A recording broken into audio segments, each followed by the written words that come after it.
থেকে ল নিউজ 24 এর পেজ থেকে আমাদেরকে যারা দেখছেন, আমরা আশা করি তারা শেষ পর্যন্ত আমাদের সাথে থাকবে। আমাদের আজকের আড্ডার প্রসঙ্গ করোনা কালে মেধাস্বত্ব সম্পদ এবং এর বর্তমান ও ভবিষ্যৎ। আমরা জানি যে আমাদের ব্যারিস্টার সালেহ আকরাম সম্রাট সে এই বিষয়টা নিয়ে দীর্ঘদিন ধরে কাজ করছে এবং আমরা আজকে সেই বিষয়ে আমরা আশা করি যে আড্ডার ছলে হলেও আমরা অনেক কিছুই জানতে পারবো সম্রাটের কাছ থেকে, কারণ এই করোনা কালে আমরা সবাই ঘরবন্দি, যদিও আমরা ঘরে আছি, তো আমরা আড্ডাগুলোকে আমাদের মিস করতেছি। আমাদের এই নতুন প্ল্যাটফর্ম, অনলাইন ভার্চুয়াল প্ল্যাটফর্মে আমাদের আড্ডা হবে। তো সম্রাট, আমি তোমার কাছে আসার আগে আমি একটু ব্যক্তিগতভাবে নিজের পরিচয় দিয়ে নেই। আমার নাম শিয়া আহমেদ সিরাজি, আমাকে হয়তো অনেকেই চেনেন। আমি একজন সুপ্রিম কোর্টের আইনজীবী এবং আমি অনুরোধ করব সম্রাট, তুমি একটু যদি তোমার সংক্ষিপ্ত একটু পরিচয় সবার উদ্দেশ্যে দাও। আমি ব্যারিস্টার সালেহ আকরাম সম্রাট, আমাকে ম্যাক্সিমাম সবাই সম্রাট নামে চিনে। আমিও সুপ্রিম কোর্টের একজন আইনজীবী। আমি ঢাকা বিশ্ববিদ্যালয় থেকে পড়াশোনা করেছি, তারপরে আমি বার করেছি। এখন মানে ফুল সুইংয়ে আমি রেগুলার প্র্যাকটিশনার হিসেবে সুপ্রিম কোর্টে প্র্যাকটিস করছি। আর ইন্টেলেকচুয়াল প্রপার্টি, আজকে যে বিষয়টা নিয়ে আসলে আমরা আলাপ করব সেটা হচ্ছে ইন্টেলেকচুয়াল প্রপার্টি, যেটাকে মানে বাংলায় বলে হচ্ছে মেধাস্বত্ব আইন। তো এই বিষয়টা আসলে খুবই ইম্পর্টেন্ট একটা ইস্যু, কারণ করোনা পরবর্তী যে দুনিয়া থাকবে, এই দুনিয়াতে সবচেয়ে বেশি যে আলাপ আলোচনা বলেন কিংবা রাজনৈতিক যেই মুভমেন্ট গুলো হবে, এগুলো কেন্দ্রবিন্দু থাকবে কিন্তু ইন্টেলেকচুয়াল প্রপার্টিজ। তো ইন্টেলেকচুয়াল প্রপার্টিজ বা সংক্ষেপে আমরা আইপি বলি, এই আইপি নিয়ে কিন্তু আমি কাজ করি যখন আমি 4র্থ বর্ষ শেষ করি, যখন এলএলএম করি, সেই সময় থেকে আইপি নিয়ে আমার কাজকর্ম করা শুরু। আমি প্রথমে ঢাকা ইউনিভার্সিটির একটা ছোট ভাই, আর ঢাকা ইউনিভার্সিটি আপনি জানেন নানা রকম ফেয়ার হয়, নানা রকম কম্পিটিশন হয়। তো এইরকম থেকে এই বিষয়টা নিয়ে দৌড়াদৌড়ি করে ওই হচ্ছে আমার জীবনের প্রথম প্যাটেন্ট আর কি। ওই প্যাটেন্টটা তার রেজিস্ট্রেশন করেছি এবং পরবর্তীতে সে তার এই ইনভেনশনের বেসিসে আমি যতদূর জানি আর কি, সে এখন দেশের বাইরে আছে, আমেরিকা, এবং তার স্কলারশিপে কিন্তু ওই যে আমরা যে প্যাটেন্টটা নিয়ে দিয়েছি তার স্টুডেন্ট লাইফে, এটা কিন্তু অনেক হেল্প করছে। এবং স্টিল নাও সে এই সেক্টরে কিন্তু সে কিন্তু মার্কেটিং ট্র্যাক থেকে সরে গেছে। সো এই আর কি আচ্ছা, আপাতত। আমরা যদি মানে একেবারে শুরু থেকেই শুরু করতে চাই যে আসলে এই মেধাস্বত্ব সম্পদ যেটা আমরা বলতেছি, মেধাস্বত্ব সম্পদ অর্থাৎ ইন্টেলেকচুয়াল প্রপার্টি, তো এই ইন্টেলেকচুয়াল প্রপার্টিটা আসলে কি, কোন সম্পদগুলো এর আওতায় পড়বে, কিভাবে আমরা চিনবো যে মেধা সম্পদ সত্য সম্পদ এইটা? আচ্ছা আচ্ছা, আমরা যখন সিভিল আইন পড়েছি, মানে সাধারণ লোকজনের পার্সপেক্টিভ বা পারসেপশনটা হচ্ছে এরকম যে লকে তারা একেবারে ব্রডলি মোটা দাগে দুইটা ভাগে ভাগ করে ফেলে, একটা হচ্ছে সিভিল আর ক্রিমিনাল। এবং আইন পেশা বলতে কিন্তু ম্যাক্সিমাম লোকই বোঝে, সাধারণ লোকজন, যে ক্রিমিনাল প্র্যাকটিসটা। কিন্তু আমরা যখন সিভিল আইনে পড়েছি, এই জায়গায় কিন্তু সম্পত্তিকে বেসিক্যালি দুইটা ভাগে ভাগ করা হয়েছিল, যে মুভেবল, ইমুভেবল, মানে যেটা আপনি নিয়ে ক্যারি করতে পারেন, নড়াচড়া করতে পারেন এরকম। আর ইমুভেবল বলতে আপনার ল্যান্ড বা ল্যান্ডের উপর গাছ অথবা বাড়ি, যেগুলো আপনি মুভ করাইতে পারেন না। তো আইপির যে সংজ্ঞাটা, এই সংজ্ঞাটা আসার পরে এই যে প্রপার্টির কিন্তু সংজ্ঞাটা আরো বিস্তৃত হয়ে গেছে। কিভাবে? আপনার আইপি বলতেছে, আইপি যারা ডিফাইন করছে তারা এই প্রপার্টিকে আরো এক্সপান্ড করে তারা বলতেছে যে প্রপার্টি হবে 3 প্রকার। কিরকম? রিয়েল প্রপার্টি একটা থাকবে, এই যে আমরা যেটা ইমুভেবল বলি, রিয়েল প্রপার্টি বলতে হচ্ছে আমাদের যে ল্যান্ড থাকে বা ল্যান্ডের সাথে অ্যাটাচড যা যা থাকে, এগুলো সব হচ্ছে রিয়েল প্রপার্টি। আর পার্সোনাল প্রপার্টি তারা বলতেছে সেকেন্ড ক্যাটাগরি, যেটাকে আমরা মুভেবল প্রপার্টি বলি। ফর এক্সাম্পল আমার মোবাইল, ল্যাপটপ, আমার ক্লোথস, এভরিথিং, এগুলো সব হচ্ছে আপনার পার্সোনাল প্রপার্টি। আর এই এই যে রিয়েল প্রপার্টি আর পার্সোনাল প্রপার্টির পরে একটা বড় ক্যাটাগরি করে দিছে, সেটা হচ্ছে ইন্টেলেকচুয়াল প্রপার্টি। তার মানে হচ্ছে আপনার এই ব্রেন থেকে ইন্টেলেকচুয়াল প্রপার্টি মেইন কথা হচ্ছে আপনি ইন্টেলেকচুয়ালি যেই জিনিসটা ইনভেন্ট করবেন অথবা মার্কেটে আপনি প্রডিউস করবেন, এই জিনিসটাই কিন্তু আপনি ইন্টেলেকচুয়াল প্রপার্টি। আসলে ইন্টেলেকচুয়াল প্রপার্টির আপনি বললেন যে কি কি কভার করে, ডে বাই ডে ইন্টেলেকচুয়াল প্রপার্টির কিন্তু আওতাটা অনেক বাড়তেছে। যেমন বাংলাদেশে কিন্তু আপনার প্রথমে ছিল অনেক আগে 1911 সালে প্যাটেন্ট এন্ড ডিজাইনস অ্যাক্ট। তারপরে আমাদের একটা মার্চেন্টাইজ অ্যাক্ট আসছে, যেটা কিন্তু কিনা ট্রেডমার্ককে কভার করতো। পরে আপনার পেনাল কোডেও কিন্তু 1860 সাল থেকে ট্রেডমার্কটা কভার করতো। পরবর্তীতে কপিরাইটের বিষয়গুলো চলে আসছে। এখন ডোমেইন নেমের যে ইস্যুগুলো, এগুলোও কিন্তু ইন্টেলেকচুয়াল প্রপার্টিতে আসে। তবে বাংলাদেশের পার্সপেক্টিভে যদি বলি, তাহলে হচ্ছে বেসিক্যালি বাংলাদেশের সবচেয়ে বাংলাদেশ যেই ইন্টেলেকচুয়াল প্রপার্টি যেই সাইটটা নিয়ে বেশি ব্যস্ত এবং পৃথিবী যে সাইটটা নিয়ে বেশি ব্যস্ত, এই দুইটা কিন্তু আসলে তফাৎ আছে। কারণ হচ্ছে আমাদের ডেভেলপমেন্টের যে ধারা, এই ধারাতে আমরা এখনো ট্রেডমার্ক নিয়ে পড়ে আছি। যেমন হচ্ছে আপনার এই যে বিজনেস করে ব্যবসার যে নামটা এবং এই রিলেটেড বা যে কোনো একটা নাম যেটা আপনি প্রোটেক্ট করতে চান বা যেটা আপনি ব্র্যান্ড হিসেবে এস্টাবলিশ করতে চান, এটা হচ্ছে ট্রেডমার্কে পড়তেছে। আবার তারপরে বাংলাদেশে আরেকটা ইম্পর্টেন্ট সাইড হচ্ছে প্যাটেন্ট, যেটা কিনা ওয়ার্ল্ডের সব উন্নত দেশে সবচেয়ে বড় আকর্ষণ হচ্ছে আপনার প্যাটেন্টের ইস্যুটা। তো প্যাটেন্টের যে বিষয়টা, প্যাটেন্ট হচ্ছে আপনার যে কোনো ইনভেনশন। ফর এক্সাম্পল আপনি এই যে মোবাইল তৈরি এবং মোবাইলের ভিতরে যে মেকানিজম, ফর এক্সাম্পল অ্যান্ড্রয়েডের যে টেকনোলজিটা, এটা কিভাবে কাজ করবে, এটার আউটলুক, মানে একেবারে এই যে ইনভেনশনটা, আপনি এই ইনভেনশনটা কিন্তু প্যাটেন্টে, মানে আপনি যাই আবিষ্কার করেন এটা আপাতত প্যাটেন্টে পড়তেছে। এবং তারপরে আসতেছে আপনার ডিজাইন আছে, ইন্ডাস্ট্রিয়াল ডিজাইন যেটা বলি। যেমন যে কোনো একটা ইন্ডাস্ট্রিয়াল ডিজাইনের ক্ষেত্রে ইন্ডাস্ট্রিতে কিন্তু প্রোডাক্টকে বলে আর্টিকেল। তো যে কোনো একটা আর্টিকেলের যেই একটা আউটলুক থাকে, গেট আপ থাকে এবং ওভারঅল অ্যাপিয়ারেন্স থাকে, এইটাই কিন্তু আপনার ইন্ডাস্ট্রিয়াল ডিজাইন। ফর এক্সাম্পল আপনার আইফোনের প্রতি সিজনে কিন্তু ওরা ওদের কিন্তু ডিজাইন পাল্টায়, মানে আউটলুকটা পাল্টায়। আর তারপরে এই ট্রেডমার্ক, প্যাটার্ন, ডিজাইন, তারপরে আসতেছে আপনার কপিরাইটের যে ইস্যুটা। কপিরাইটটা খুবই ইম্পর্টেন্ট ইস্যু, কারণ হচ্ছে যত ম্যাক্সিমাম ইন্টেলেকচুয়াল বা আর্টিস্টিক যে কাজগুলা থাকে এগুলা কিন্তু সব কপিরাইটে কভার করে। ফর এক্সাম্পল হচ্ছে আপনার এই যে একজন আর্টিস্ট সে যেই ছবিটা আঁকলো, এই ছবিটা কিন্তু কপিরাইটে কভার করবে। একজন কবি অথবা একজন লেখক একটা বই লিখলো, একটা কবিতা ই করলো বা একটা কবিতা আবৃত্তিই করলো, এই যে তার এক্সপ্রেশনটা, এটা কিন্তু আপনার কপিরাইটে কভার করবে। এখন কপিরাইটের ব্যাপ্তিটা আপনার ডে বাই ডে বাড়তেছে। যেমন হচ্ছে সফটওয়্যারের যে বিষয়গুলো থাকে এগুলো কিন্তু আপনার কপিরাইট হয়ে যায়। তারপরে আপনার ওয়েবসাইটে যে ডোমেইন নেম গুলো থাকে, ফর এক্সাম্পল www.bbc.com, এই যে এই ডোমেইন নেমটা কিন্তু আপনার কপিরাইটে কভার করে। তো কপিরাইটের ব্যাপ্তিটা বাড়তেছে। আর এরপরে যেটা থাকে আর কি, এই জিনিসটা বাংলাদেশে এক খুবই নিউলি ইন্ট্রোডিউসড, 2014 ইন্ট্রোডিউসড হয়েছে, জিওগ্রাফিক্যাল ইন্ডিকেশন বলে যে ওয়ার্ডটা, মানে হচ্ছে ধরেন প্রত্যেকটা দেশের তো এক একটা স্পেশাল থাকে, হেরিটেজ থাকে, যে তাদের কি কি প্রোডাক্ট, মানে ফর এক্সাম্পল আমাদের আমরা জানি উপজাতিরা বাঁশের ইয়ের মধ্যে কচি বাঁশের একটা চুঙ্গর মতো যেটা বলে আর কি, এর ভিতরে কিন্তু তারা ভাত রান্না করে। বাংলাদেশে আছে আপনার স্পেশাল বলতে ইলিশ মাছ, তারপরে জামদানি শাড়ি। তার এই যে এইরকম এলাকা বেসিসে, এই এলাকার উপর ডিপেন্ড করে কিছু প্রোডাক্ট কিন্তু রেপুটেড হয়ে যায়। এই রেপুটেশনটাই কিন্তু আমরা সেল করতে পারি জিওগ্রাফিক্যাল ইন্ডিকেশন নাম দিয়ে। পরবর্তীতে আসবো যে জিওগ্রাফিক্যাল ইন্ডিকেশনটা খুব পরে হওয়াতে আমাদের কি কি অসুবিধা হয়েছে এবং এটা থাকলে আমরা পুরো ওয়ার্ল্ডে কি কি সুবিধা পেতে পারতাম। তো বেসিক্যালি এই যে trademark, patent, design, copyright, geographical indication এবং রিসেন্টলি অ্যাড হয়েছে হচ্ছে আপনার ডোমেন নেম, যেটা আর কি, এইগুলোই কিন্তু আপনার এই ইন্টেলেকচুয়াল প্রপার্টিজে কভার করে। আচ্ছা, একসাথে আমরা অনেকগুলো তথ্য পেয়ে গেলাম।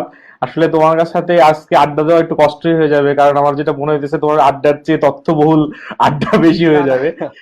না না, টপিকটা হচ্ছে আপনার একটা বোরিং টপিক, আর এই জন্য হচ্ছে আমি চেষ্টা অবশ্যই। করবো আর কি যতটুকু করে রাখা যায় আর কি। সংজ্ঞার পাঠ তো, আচ্ছা, সংজ্ঞার এই যে পাঠটা যদি, আসলে একটু জটিলই। তা আচ্ছা আপনি আমি যদি যদি বলেন আমি, কবিতা লিখি, জি জি, আমি যদি কবিতা লিখি, কবিতা ইন্টেলেকচুয়াল প্রপার্টি হিসেবে গণ্য হবে না? অফকোর্স আপনার যে কোনো একটা ইনভেনশন বা আপনার আইডিয়া কিন্তু ইন্টেলেকচুয়াল প্রপার্টি না, যেটা আপনার আইডিয়া আছে, হ্যাঁ, কিন্তু হুম। আইডিয়াটা যখন আপনি একটা ফিজিক্যাল ফরম্যাটে দিবেন, আপনি যদি কবিতাটা একটা ছবি এঁকেও প্রকাশ করেন, একটা কবিতা ছবিতে থাকে না, অনেক সময় গল্প থাকে, এক একটা ছবি কিন্তু এক একটা গল্প, এইটা কিন্তু আপনি প্রোটেক্ট করতে পারবেন ইন্টেলেকচুয়াল প্রপার্টি হিসেবে। এখন আপনি বলতে পারেন আমি একটা ছবি আঁকছি বা একটা কবিতা লিখছি, একটা গান গাইছি, এটা প্রোটেক্ট করার কি আছে? আপনি এই যে দেখেন রিসেন্টলি কিন্তু সবচেয়ে হিট যে গানটা আর কি, যে এই লাল গান গেন্দা ফুল আর কি, বাদশার, হ্যাঁ, হ্যাঁ, হ্যাঁ। আপনার হচ্ছে একেবারে বাংলা ভাষাভাষী একজন গরিব বাউল রতন কাহার।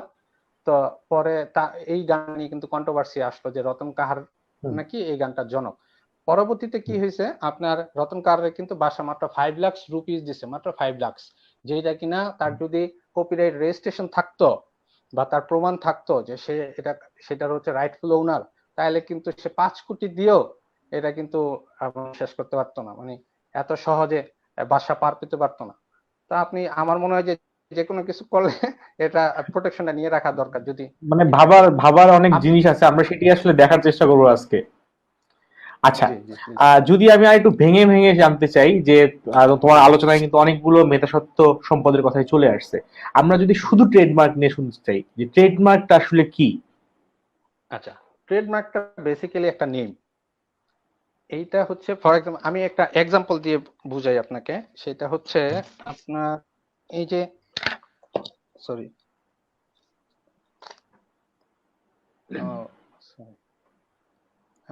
আমার লাইভ, হ্যাঁ হ্যাঁ, আসো আসো, তুমি আমাদের আচ্ছা সাথেই আসো। আমাদের আচ্ছা, এই যে দেখতেছেন, এটা হচ্ছে আপনার ল ইভিনিং 2014 ঢাকা বিশ্ববিদ্যালয়ে প্রোগ্রাম হয়েছিল ল ইভিনিং। এখন প্রতি বছর যদি এই ল ইভিনিং প্রোগ্রামটা সবাই, হুম, আহ, প্রতি বছর যদি ল ইভিনিং প্রোগ্রামটা সবাই করতে চায় বা আমরা করতে চাইতাম ঢাকা ইউনিভার্সিটিতে, তাহলে এই নামটা যদি আমরা প্রোটেক্ট করে রাখতাম, তাহলে কিন্তু আর কোনো ইউনিভার্সিটি এই ল ইভিনিং নাম দিয়ে আপনার প্রোগ্রামটা করতে পারতো না, আমরা যদি এটা ব্র্যান্ডিং করতে চাইতাম ওই রকম ভাবে। হ্যাঁ, তো ট্রেডমার্ক জিনিসটা হচ্ছে এরকম। আপনার ফর এক্সাম্পল আমি বাটার কিছু আপনার আইপি সার্ভিস প্রোভাইড করি, এমন অনেক কোম্পানি ইয়ের করি। তো এই যে যে নামটা, আপনার তো বাটা বললে আর সেকেন্ড টাইম বলা লাগে না এটা কিসের নাম বা এটা কিসের কোম্পানি, সবাই বুঝে নেয় যে এটা একটা জুতা তৈরির খুব বিখ্যাত একটা কোম্পানি। তো এখন এটার কিন্তু অনেক নকল হচ্ছে, অনেক কিছু হচ্ছে। বাডা রাডা আমরা যখন কাজ করি আমরা পাই, বাডা রাডা টাটা ডাটা নানা দিয়ে বাটার মতো করে আর কি। তা আপনার বাটার রেজিস্ট্রেশন থাকাতে যেটা হয়েছে, আমরা যেখানেই এইরকম আহ কোনো আমরা কাউন্টারফিটেড প্রোডাক্ট পাই, তখন কিন্তু সাথে সাথে এইটা যে সেল করতেছে অথবা যে ম্যানুফ্যাকচার করতেছে তাদেরকে আইনের আওতায় এনে লায়াবল করা যায়। তো বেসিক্যালি ইন্টেলেকচুয়াল প্রপার্টি হচ্ছে ইটস অল অ্যাবাউট বিজনেস।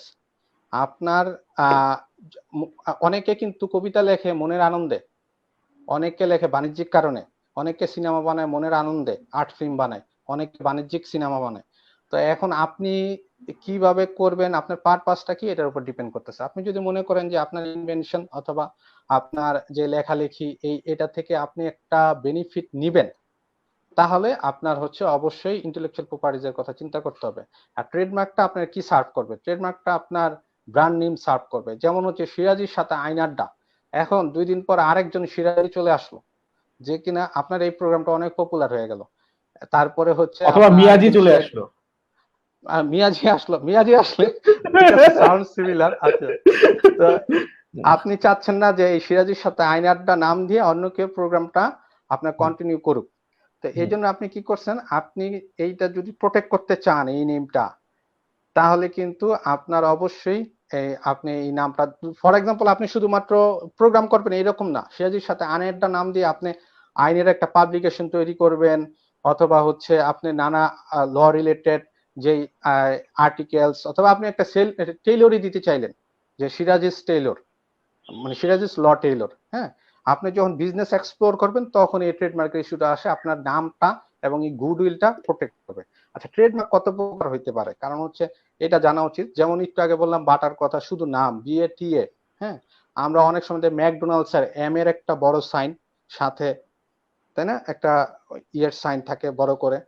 তো এই যে আপনার একটা হচ্ছে ওয়ার্ড মার্ক, শুধু ওয়ার্ড কয়েকটা, আরেকটা থাকে যে লোগো টাইপের এম, যেটা বা হচ্ছে অ্যাপেক্স এ দেখবেন আপনার থাকে আর কি এরকম, বা ইয়ে প্যারাসুটের তেল মেরিকো, ওদের কিন্তু একটা বড় করে এম লেখে, আপনি প্রত্যেকটা বোতলে দেখবেন নিচে একটা এম লেখে। হ্যাঁ, তো এইটা হচ্ছে ওদের লোগো বলতে পারেন। তারপরে লোগো আর ওয়ার্ডমার্ক একসাথে হইতে পারে। যেমন হচ্ছে আপনার ওই সাইনটা থাকে, নিচে থাকে হচ্ছে কোম্পানির নাম। আচ্ছা, তারপরে হইতে পারে স্লোগান। স্লোগানটা কিরকম, যেমন ম্যাকডোনাল্ডস লেখে আই এম লাভিং ইট, আপনি হয়তো দেখেছেন। হ্যাঁ, এই যে আই এম লাভিং ইট যে ওয়ার্ডটা, এটা কিন্তু একটা স্লোগান, এবং এই স্লোগানটা কিন্তু ট্রেডমার্ক হিসেবে ইউজ করা যায়। এবং আপনি আরো সাউন্ড, যেটা আপনি যেটা শুনতেছেন একটা প্রোডাক্ট, যখন আপনি ফর এক্সাম্পল হচ্ছে মাইক্রোসফট বা উইন্ডোজের যেই, আপনি যখন কম্পিউটারটা ওপেন করেন, একটা কিন্তু উইন্ডো আসে, একটা সাউন্ড হয় সাথে, খেয়াল করছেন কি কখনো?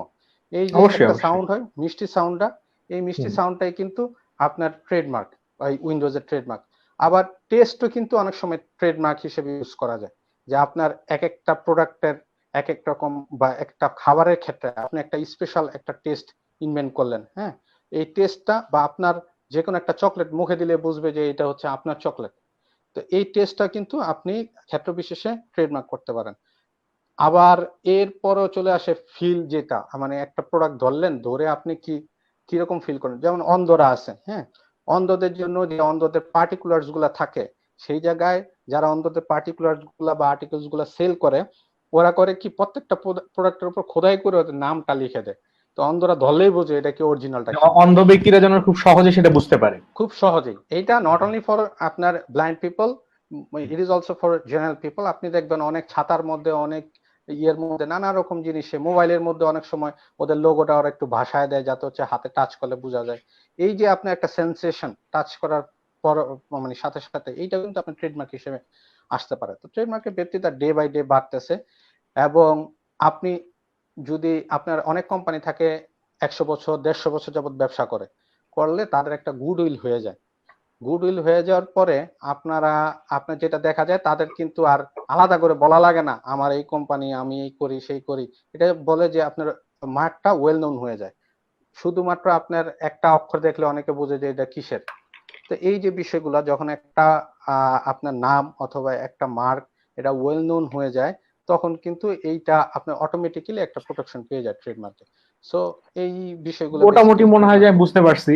তো এখন আমরা যদি আরেকটু জানতে চাই প্যাটেন্ট সম্বন্ধে, প্যাটেন্টটাকে যদি সহজ ভাষায় বলতে চাই, কি আসলে প্যাটেন্টটা কি সহজভাবে জানতে সহজ পারি? ভাষায় প্যাটেন্ট হচ্ছে ইন্টেলেকচুয়াল প্রপার্টির সবচেয়ে কঠিন একটা দিক, এবং সবচেয়ে ইনভেন্টিভ যে বিষয়টা, শুধুমাত্র জিনিয়াস লোকজনই আর কি প্যাটেন্টের দিকে আহ, যায় আর কি। কারণ কি, প্যাটেন্ট হচ্ছে আপনার ইনভেনশন।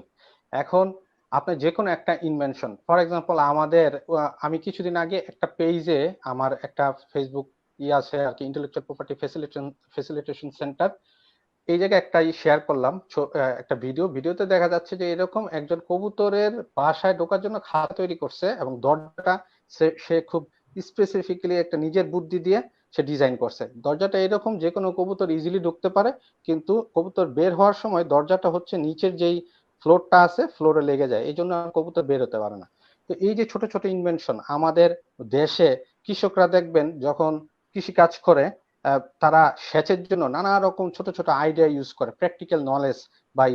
এবং আপনার যে আইডিয়াটা আছে, আপনার মাথায় একটা চিন্তা আছে, এই চিন্তাটা আপনি যখনই ফিজিক্যাল একটা ফরম্যাটে নিয়ে আসবেন, সেইটাকে যদি আপনি প্যাটেন্ট হিসেবে আপনি বলতে পারবেন। কিন্তু প্যাটেন্টের সবচেয়ে ইম্পর্টেন্ট বিষয় হচ্ছে, আপনার যদি একটা জিনিস আপনি প্যাটেন্ট হিসেবে প্রোটেকশন চান, তাহলে শুধুমাত্র আপনি আবিষ্কার করলেই হবে না, এই জিনিসটা কয়েকটা জিনিস থাকতে হবে। সেটা হচ্ছে ফার্স্ট অফ অল নোবেলটি, যেটা বলে, মানে হচ্ছে নতুনত্ব। আপনি একটা জিনিস আবিষ্কার করলেন, আমি এই জিনিসটা এর আগে আবিষ্কার করে বসে আছি, হ্যাঁ, তাইলে এটা কিন্তু প্যাটেন্ট পাবে না। আবার শুধু আবিষ্কার করলেন, জিনিসটা নতুন, এটার কোনো বিজনেস প্রসপেক্ট নাই, অথবা হচ্ছে ভবিষ্যতে এটা কিরকম করে আপনার সোসাইটিকে কন্ট্রিবিউট করবে, এরকম কোনো নাই, তাইলে আবার এটা আপনার পেটেন্ট পাবেন না। তার মানে হচ্ছে আপনার আবিষ্কারটা নতুন থাকতে হবে, এবং সাথে সাথে এটার কিন্তু বিজনেস পটেনশিয়াল থাকতে হবে। এই রকম হলে আপনি প্যাটেন্ট পেতে পারেন। এখন প্যাটেন্ট কি নিতে পারেন আপনার, ফর এক্সাম্পল, আপনার ইন্ডাস্ট্রিয়াল কাজে আপনি দেখবেন অনেক রকম মেশিনারিজ তৈরি হয়, নতুন নতুন আপনার মেকানিজম ইনপুট করে, যেটা হচ্ছে আপনার উৎপাদনটা বাড়ায় দেয়। এই যে ছোট ছোট যে চেঞ্জ গুলো, এই চেঞ্জ গুলো করেও কিন্তু যদি আপনি একটা নতুনত্ব দেখাইতে পারেন এখানে, তাহলে আপনি প্যাটেন্ট পেতে পারেন। So basically patent is all about your invention, your creativity, and the physical appearance of that creativity, বুঝছেন? আচ্ছা, So, তাহলে এরপরে যেটা আসবো, ডিজাইন, ইন্ডাস্ট্রিয়াল ডিজাইন, এটা যদি একটু আরেকটু সহজ করে বুঝাই বলতাম। ইন্ডাস্ট্রিয়াল ডিজাইনটা হচ্ছে আপনার, ইন্ডাস্ট্রিয়াল ডিজাইনটা এবং কপিরাইট কিছুটা কানেক্টেড। আগে বাংলাদেশে আপনার ইন্ডাস্ট্রিয়াল ডিজাইনের মানে কপিরাইটের কিছু কিছু পার্টে ইন্ডাস্ট্রিয়াল ডিজাইন হিসেবে চালায় দিত, কারণ হচ্ছে কপিরাইট অধিদপ্তর আলাদা করে ওই রকম অ্যাক্টিভ ছিল না বাংলাদেশে। ইন্ডাস্ট্রিয়াল ডিজাইনটা হচ্ছে প্রত্যেকটা আর্টিকেলের অথবা প্রত্যেকটা প্রোডাক্টের যেটা আউটলুকটা, যেমন কোকা কোলার বোতল দেখতে একরকম, আপনার স্প্রাইটের যে বোতলটা এইটা দেখতে আরেক রকম, আপনার যখন 7 আপ ধরবেন 7 আপের বোতল একরকম, আপনি যদি খালি কোকের বোতলটা দেখলেও কিন্তু আপনি বোঝেন যে এটা কোকের বোতল, যদি নামটা নাও থাকে, তাই না? নামটা ধরেন ঘুরানো থাকলো, আপনি পুরনো একটা বোতল দেখলে বুঝতে পারেন না। এই যে একটা আইডেন্টিটি নিয়ে আসে আপনার প্রোডাক্টের, এই জিনিসটাই ইন্ডাস্ট্রিয়াল ডিজাইন। কারণ আপনার যেই কনজিউমার আছে অথবা আপনার যারা হচ্ছে ক্লায়েন্ট, ভোক্তা, যেটাই বলেন, যেভাবে ডিফাইন করেন আপনি, তারা যাতে ইজিলি দেখে আপনার প্রোডাক্টটা বুঝতে পারে এবং অন্যরা যাতে এটা আলাদা করতে পারে। বেসিক্যালি ইন্টেলেকচুয়াল প্রপার্টি হচ্ছে পুরোটা, ইটস অল অ্যাবাউট আইডেন্টিফিকেশন। আপনার আইডিয়া, আপনার গুডস, আপনার প্রোডাক্ট, এইটা যতভাবে অন্যদের প্রোডাক্ট থেকে আলাদা করা যায়, এই পুরো জিনিসটাই ইন্টেলেকচুয়াল প্রপার্টিজে কভার করে আর কি। আচ্ছা, তাহলে এবার একটু কপিরাইট সম্বন্ধে একটু হালকা করে একটু বুঝায় বলো।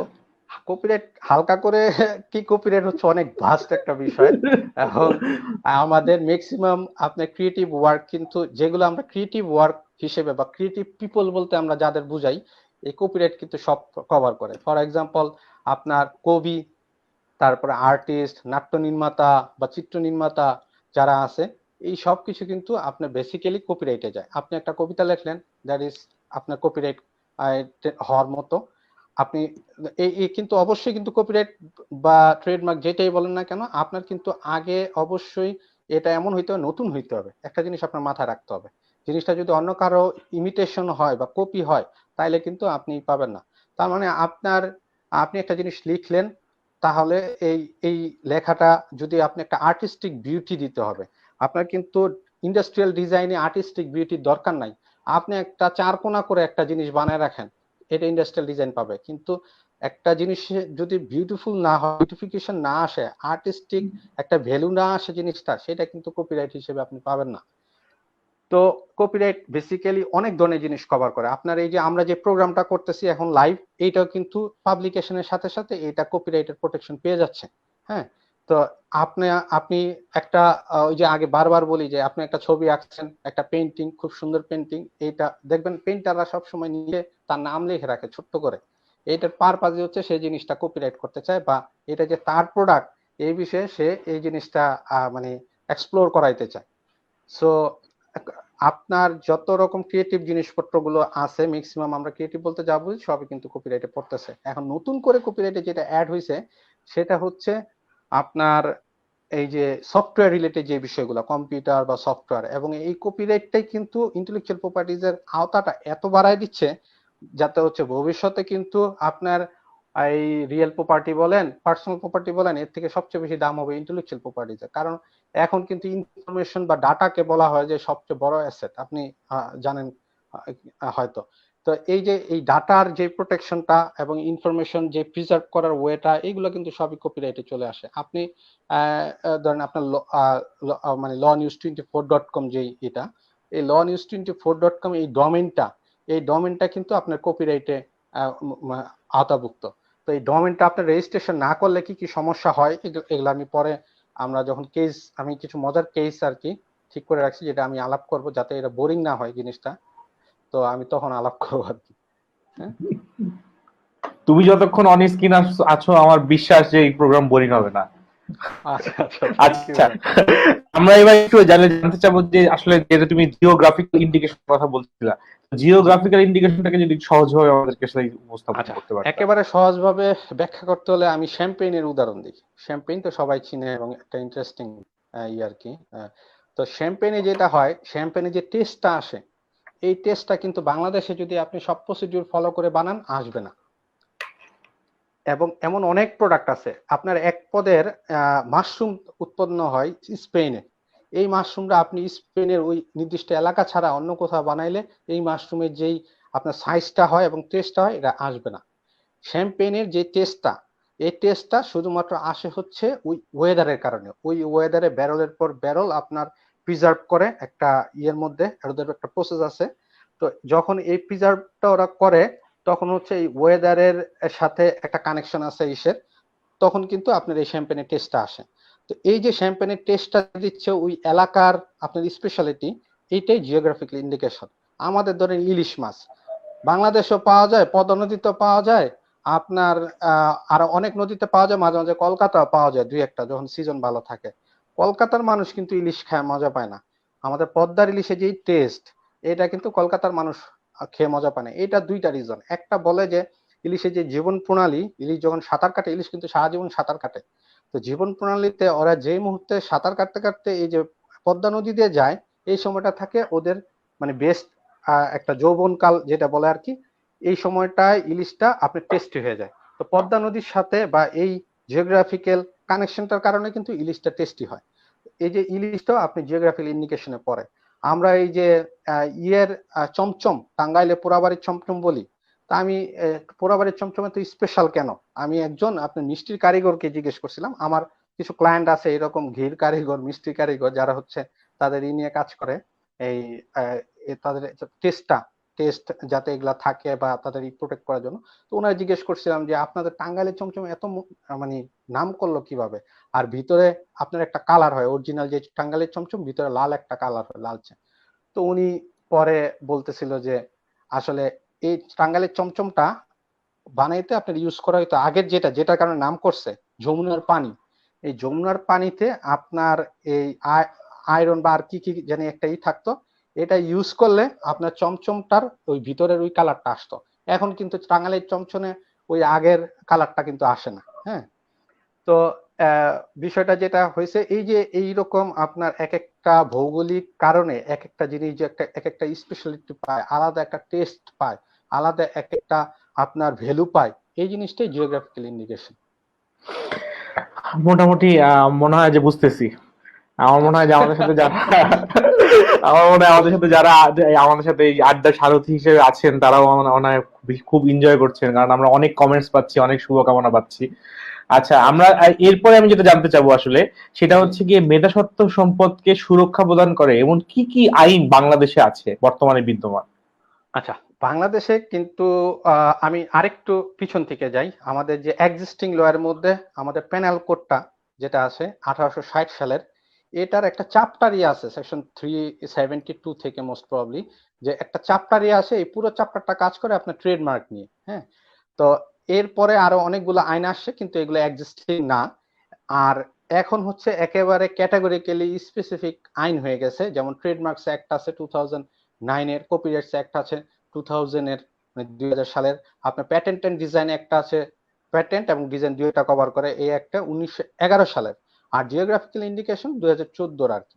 তো এখন এই যে স্পেসিফিক প্রত্যেকটা ইয়ের জন্য আপনার একটা করে আইন হয়ে গেছে। এই আইনের পরেও আপনার যেটা হয়েছে কিছু এই আইনগুলারে সুন্দর করে মনিটর করার জন্য এবং এনফোর্সমেন্ট প্রসেসটা আরো ভালো করার জন্য কিছু রুলও ইন্ট্রোডিউস করছে। রুলস যেটা রিসেন্টলি যেটা করছে আপনার নভেম্বর 19 তারিখে আপনার 2019-এর আপনার বাংলাদেশ কাস্টমস আপনার ইম্পোর্ট এক্সপোর্টে আপনার কাউন্টারফিটেড প্রোডাক্ট বন্ধ করার জন্য ওরা কিন্তু আপনার একটা রুলস করছে, ইন্ট্রোডিউস করেছে।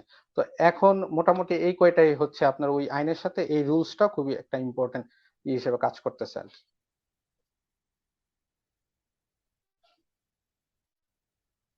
হ্যালো, আমি শুনতে পাচ্ছি না আপনাকে। আচ্ছা, এছাড়া কপিরাইট, ট্রেডমার্ক এসবের জন্য আর কি কি আছে, অথবা পৃথক কপিরাইটের কিছু জন্য আইন আপনার আছে নাকি সবগুলোটাই? না না না না, কপিরাইটের জন্য ওই যে বললাম আপনার কপিরাইট অ্যাক্ট আছে 2000 যেটা। আর ট্রেডমার্কের জন্য ট্রেডমার্ক অ্যাক্ট আছে 2009। তো এইরকম আপনার জিওগ্রাফিক ইন্ডিকেশন আছে 2014। তো এইরকম আর কি আপনার প্রতিটা আছে। আর 2013, সরি, জিওগ্রাফিক ইন্ডিকেশনটা 2013 আর কি, এনফোর্স হয়েছে মোস্ট প্রবাবলি 14 এই আর কি। আচ্ছা, এই আইনটাই কি সাফিসিয়েন্ট কারো জানার জন্য, নাকি আইনের পাশাপাশি আর কোনো আহ, রুল অথবা সার্কুলার এইসবও জানার হ্যাঁ, প্রয়োজন আছে? প্রত্যেকটা সাথে আপনার আছে, রুলস আছে আর কি। ওই রুলস গুলো দেখা যেতে পারে। বেসিক্যালি আইনটা হচ্ছে আপনার লটারে এক্সপ্লেইন করতেছে, আর রুলসটা যেটা করতেছে সেটা হচ্ছে আপনার প্রসিডিউরটা এক্সপ্লেইন করতেছে, যে আপনি একটা ট্রেডমার্ক অফিসে কিভাবে কাজ করবেন, প্যাটেন্ট অফিসে গেলে প্যাটেন্টটা ফাইলিং কিভাবে করবেন, এই বিষয়গুলা। তো কেউ যদি শুধু জানতে চায় তাহলে আইনটাই তার জন্য সাফিসিয়েন্ট। আবার আইনের সব করার দরকার নাই, শুধুমাত্র ওই যে চ্যাপ্টার 2, বেসিক্যালি চ্যাপ্টার 2 ডিফাইন করে এক একটা মানে আইনের ফান্ডামেন্টাল কনসেপ্ট যেটা। চ্যাপ্টার 2টা পড়লেই দেখা যায় যে ক্লিয়ার হয়ে যায় এই আর কি। আচ্ছা। আর জি, প্লিজ। বলো বলো বলো, শেষ করো। না এই আর কি আপনার যে আর কেউ যদি আচ্ছা। মনে করে যে সে হ্যাঁ। প্র্যাকটিস করবে বা করবে, তার আরো এক্সটেন্সিভ জানতে হবে, রুলস হুম। গুলার ভিতর দিয়ে যেতে হবে এবং রেগুলার আপডেট হয়। ফর এক্সাম্পল আপনার ছোট ছোট ওরা চেঞ্জ আনে অফিস, নানা রকম নোটিফিকেশন দিয়ে দিয়ে ওগুলো একটু চোখ রাখলেই হয় এই আর কি। আচ্ছা। আর আমি এরপরে যেটা জানতে চাইবো সেটা হচ্ছে গিয়ে এই যে মেধাস্বত্ব সম্পদ এই সুরক্ষা বিষয়ক আন্তর্জাতিক কোনো আইন অথবা ট্রিটি অথবা কনভেনশন যেগুলো আসলে আমাদের জানা দরকার বিষয়টা আচ্ছা, নিয়ে কাজ করতে গেলে। আন্তর্জাতিক কিন্তু এই মেধাস্বত্ব আইন নিয়ে অনেক আপনার ট্রিটি হয়েছে, অনেক হয়েছে, মানে এইটা কিন্তু ইন্টারন্যাশনাল যে কমিউনিটি আছে তারা কিন্তু এটা একদিন যাবত শুরু করে নাই। কারণ আমি সবসময় বলি ইন্টেলেকচুয়াল প্রপার্টিসটা হচ্ছে এই যে এই আইনের যে কনসেপ্টটা, এই কনসেপ্টটা ওনারা ইন্ট্রোডিউস করেছে আপনার ভবিষ্যতে পৃথিবীকে রুল করার জন্য। এবং আমি আইনে যাওয়ার আগে আইনের ব্যাকগ্রাউন্ড মানে এই কনভেনশন বা ট্রিটি গুলোতে যাওয়ার আগে ব্যাকগ্রাউন্ডটা একটু বলি। সেটা হচ্ছে এরকম প্রথম বিশ্বযুদ্ধের আগে থেকে এবং প্রথম বিশ্বযুদ্ধের পরে এই জিনিসটা বেশি হতো আর কি, যে সারা অনেকগুলা দেশ মানে মোটামুটি উন্নত দেশগুলো তারা হচ্ছে একটা ফেয়ারের মতো করতো, তাদের ইনভেনশন গুলো আপনার এই জায়গায় তারা শো করতো আর কি। তো দ্বিতীয় বিশ্বযুদ্ধের পরে এই যে দেশের মধ্যে যে যে সম্পর্কটা ছিল বা বিশ্বাসটা ছিল, এটা আপনার চলে যাওয়ার পরে দেখা গেল যে আপনার এই যে এই নলেজ শেয়ারিং এর যে বিষয়টা, এই বিষয়টা আর মানে বন্ধ হয়ে যায় মোটামুটি পুরোপুরি ভাবে, কারণ কেউ কাউকে বিশ্বাস করতেছিল না। তো এই প্রেক্ষিতে আপনার কিন্তু এই যে রিসেন্ট যে ইন্টারন্যাশনাল যে ট্রিটি গুলা বা কনভেনশন গুলা যেগুলো এসছে, এগুলা কিন্তু এর ধারাবাহিকতায় যাতে তাদের এই রাইটটা এবং তাদের যে ইনভেনশনটা এটা প্রোটেক্ট থাকে এই জন্য কিন্তু করেছে। এটা হচ্ছে বেসিক্যালি উন্নত বিশ্বগুলা। তো একটা ডিবেট কিন্তু খুব বেশি হয়, সেটা হচ্ছে যে ইন্টেলেকচুয়াল প্রপার্টিসটা আসলে কি আমাদের উন্নত দেশগুলা বা অনুন্নত বা স্বল্প উন্নত দেশগুলা তাদের জন্য কি এই আইনটা দরকার ছিল কিনা।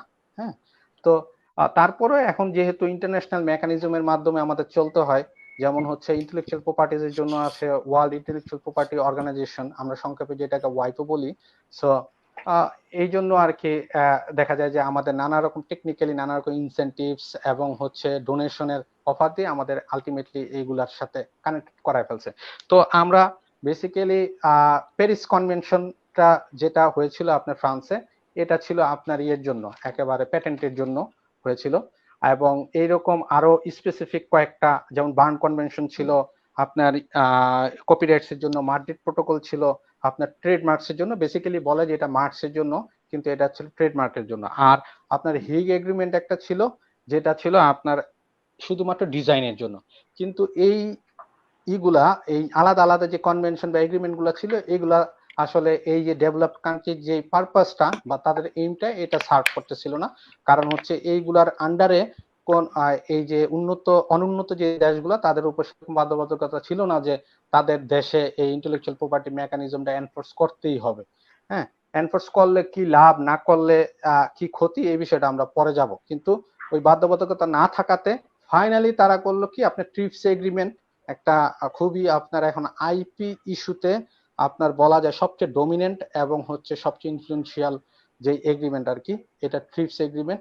এই ট্রিপস এগ্রিমেন্টটা আপনার ইন্ট্রোডিউস করলো। এখন ট্রিপস এগ্রিমেন্টের আমি যেহেতু আমি বেশি ভিতরে চলে গেলে আপনি বললেন যে না তুমি নর্মাল অবশ্যই তুমি আলোচনায় চালায় আসো। যাও, আচ্ছা, কখন থামাইতে হবে থামাবো। ট্রিপস ট্রিপস এগ্রিমেন্টের যে বিষয়টা মেইন ছিল সেইটা হচ্ছে যে প্রত্যেকটা সিগনেটরি কান্ট্রির এই এগ্রিমেন্টটার অনুযায়ী কিছু আপনার অব্লিগেশন দিয়ে দেওয়া হলো যে এনফোর্সমেন্ট প্রসেসটা তাদের তৈরি করতে হবে। ফর এক্সাম্পল আইপি কতটুকু প্রোটেকশন পাবে, ব্রিচ হলে কিভাবে এই ব্রিজটার প্রোটেকশন দিবে, এইরকম অনেকগুলা বিষয় চলে আসছে এই জায়গায়। এবং মোটামুটি একরকম বাধ্য করে দেওয়া হলো আপনার ট্রিপস এগ্রিমেন্টে ইয়েদের এই যে গরিব দেশ বা লেস ডেভেলপ বা আন্ডার ডেভেলপিং কান্ট্রি যারা, তাদেরকে এন্টার করার জন্য এবং এনফোর্স করার জন্য। এখন ডেভেলপ কান্ট্রিজের একটা আর্গুমেন্ট ছিল যে আসলে আমরা যদি এখন ট্রিপস এগ্রিমেন্টে ঢুকে যাই তাহলে আমাদের উপর যে প্রেশারটা আসবে, এই প্রেশারটা নেওয়ার মতো সোসিও কালচারাল বা ইকোনমিক স্ট্রাকচার আমাদের নাই।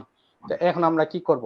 তো ওনারা ডেভেলপ কান্ট্রিজ দেখলো যে আসলেই তো এদেরকে তো এই মুহূর্তে তারা তো একটা ভ্যালিড একটা অবজেকশন বলেন বা একটা ক্লেম বলেন যেটা রেজ করেছে, তখন তারা নানা রকম ইনসেন্টিভ ডিক্লেয়ার করলো যে তোমরা যদি আমাদের এই ট্রিপস এগ্রিমেন্টটা এনফোর্স করো এবং তোমাদের এক্সিস্টিং ল গুলা ট্রিপস এগ্রিমেন্ট অনুযায়ী যদি চেঞ্জ করো, তাহলে তোমরা কিছু সুযোগ সুবিধা পাবা।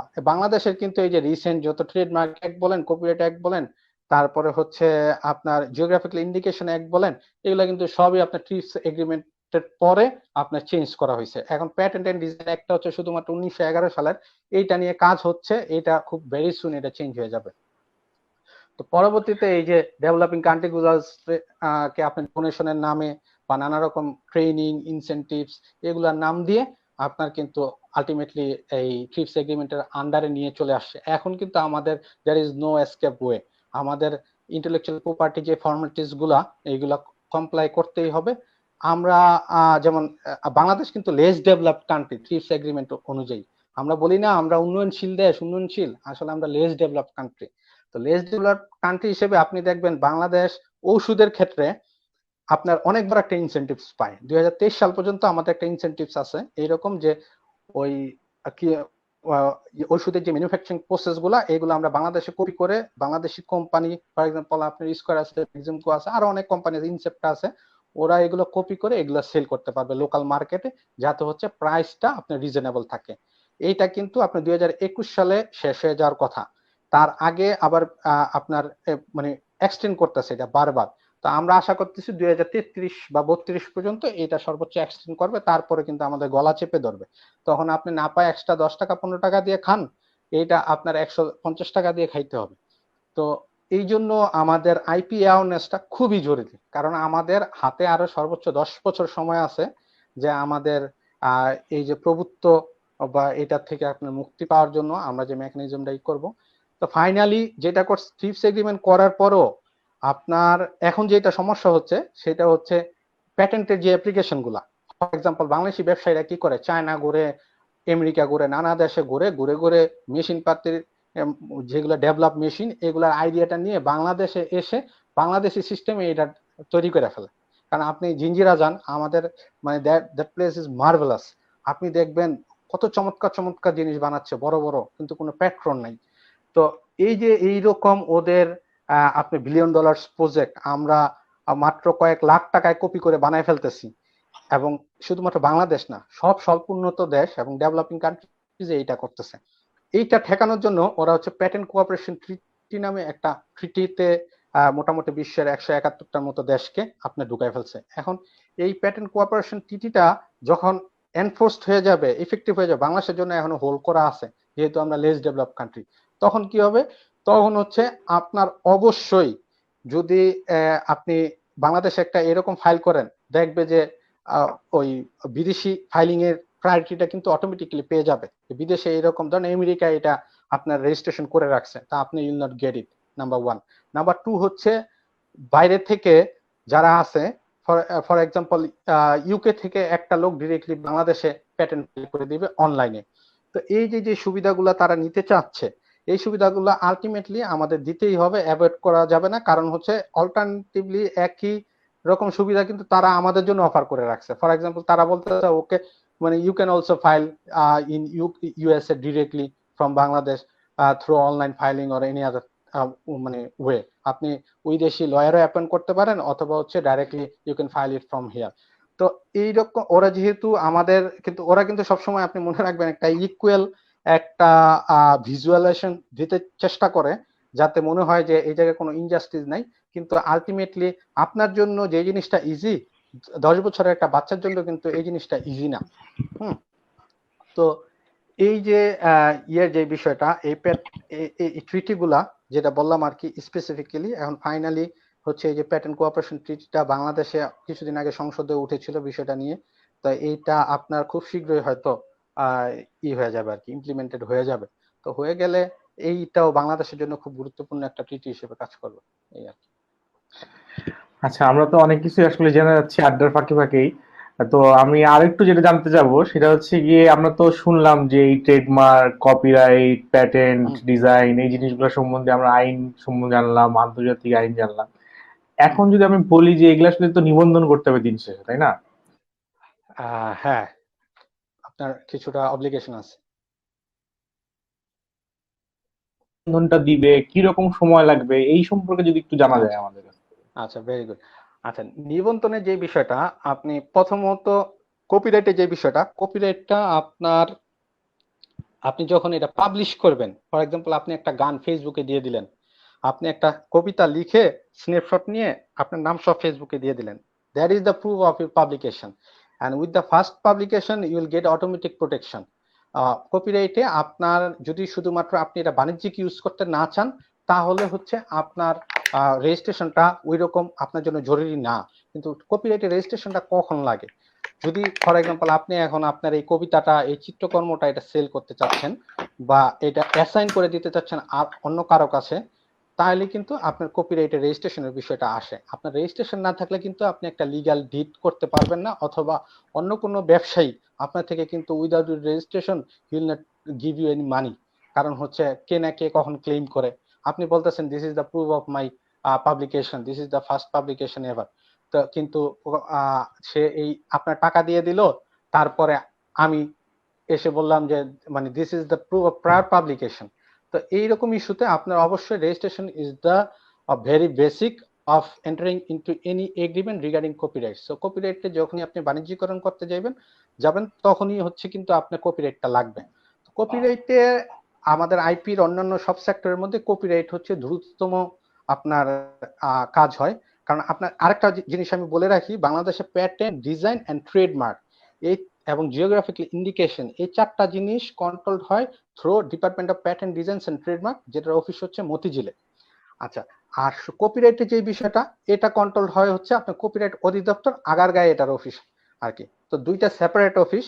তো কপিরাইট অধিদপ্তরের হাতে যেহেতু কাজের বা একই এর প্রেসার কম, বা এক টাইপেরই কাজ, ওদের অনেকটা সুইফটলি ওরা আপনার ডেলিভারি গুলা দেয়। ফর এক্সাম্পল আপনার মানে you will easily get the registration within 60 days, মানে ইফ ইউ পারসু। হ্যাঁ, আপনি যদি আপনার কাজটার সাথে লেগে থাকেন, তাহলে আপনি within 60 days you can get the work, মানে whether it will be registered or not, আপনার একটা ডিসিশন জানাই দিবে ওরা। আচ্ছা, এইটা হচ্ছে আপনার একবার যদি কপিরাইট হয়ে যায়, তাহলে যেটা হচ্ছে আপনি লাইফ টাইম একটা প্রোটেকশন পাচ্ছেন, আর আফটার লাইফ আপনি 60 years এটার কিন্তু একটা প্রোটেকশন থাকে।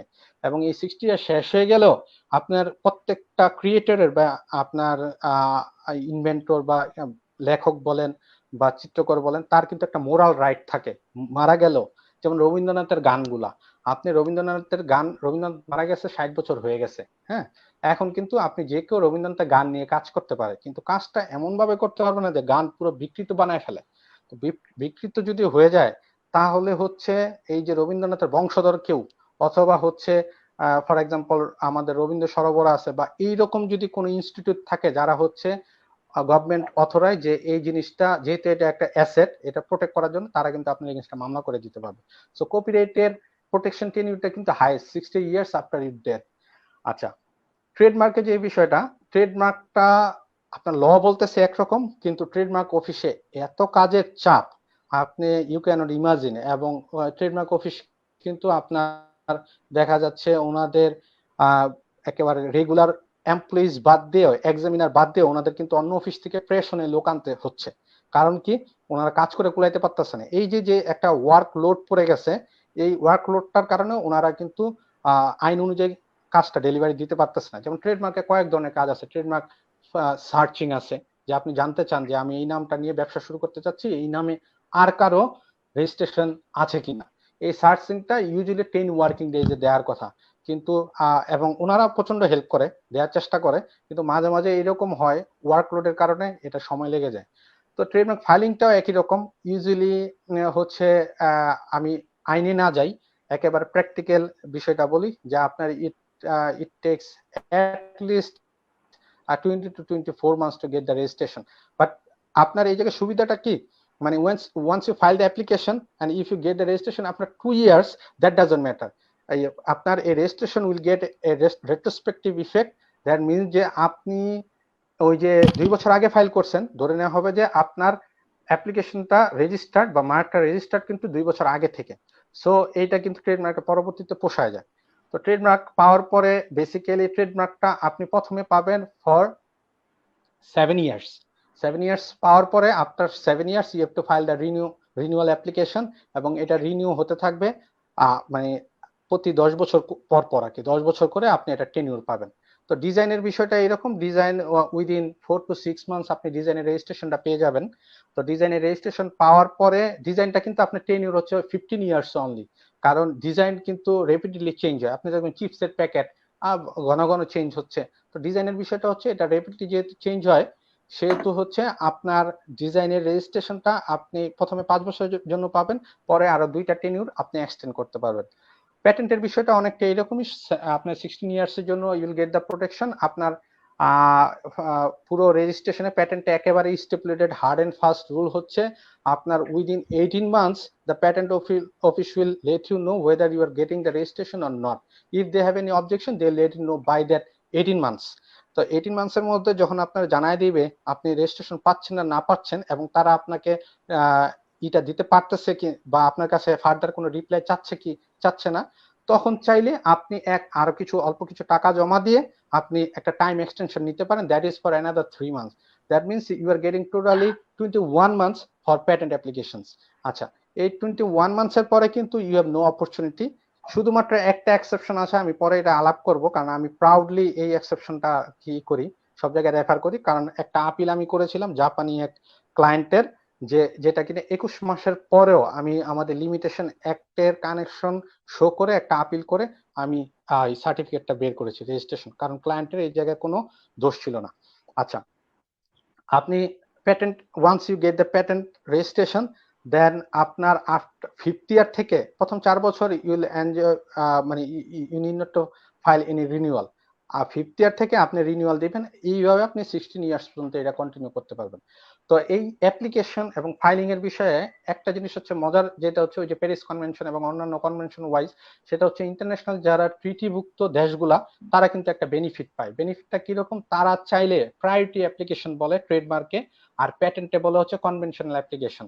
কনভেনশন ওই প্যারিস কনভেনশনের যে কান্ট্রিগুলা, এই কান্ট্রি যে কোনো একটা লোক যদি মনে করে যে সে তার দেশে রেজিস্ট্রেশন পাইছে আপনার নভেম্বর 2019-এ, সে বাংলাদেশে ফাইল করতে চাচ্ছে, সে বাংলাদেশে কিন্তু আপনি মার্চ এপ্রিল মেতে ফাইল করে সে কিন্তু ওই নভেম্বর 2019-এর ডেটটা সে নিতে পারবে।